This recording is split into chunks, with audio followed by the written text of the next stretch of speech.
আসসালামু আলাইকুম সবাইকে। আমি আজকে আপনাদের সাথে শেয়ার করব আলু পটল দিয়ে রুই মাছের ঝোল। আমি প্রথমে এখানে আলু পটল আর টাটকা ফ্রেশ রুই মাছ নিয়েছি।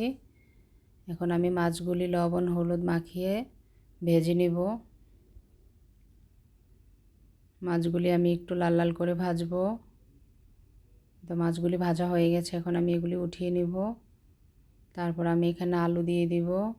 তারপর সামান্য পরিমাণে একটু লবণ হলুদ দিয়ে আমি আলুগুলি ভালো করে ভেজে নিব। আলু পটলের তরকারি এভাবে ভেজে রান্না করলে তরকারির টেস্ট কিন্তু অনেক গুণই বেড়ে যায়। তার জন্য আমি এভাবে আলু পটল একসাথে ভেজে রান্না করব। পটলগুলি ভাজা হয়ে গেছে, উঠিয়ে নিয়েছি। এখন আমি এখানে পেঁয়াজ দিয়ে দিয়েছি। পেঁয়াজটা নরম হলে এখানে লবণ হলুদের গুঁড়া মরিচের গুঁড়া ধনিয়ার গুঁড়া আর কিছু বাটা মশলা দিয়ে মশলাটা আমি অনেকক্ষণ কষিয়ে নেব। কষানো হলে এখানে আলু পটল দিয়ে আবার একটু মশলার সাথে কষাবো।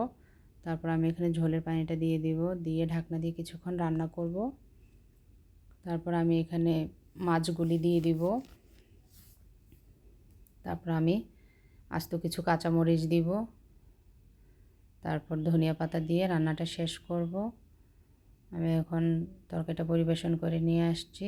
আপনাদের যদি আমার এই রেসিপিটা ভালো লাগে তাহলে প্লিজ লাইক কমেন্ট শেয়ার করবেন আর ফলো দিয়ে আমার পাশে থাকবেন। আসসালামু আলাইকুম।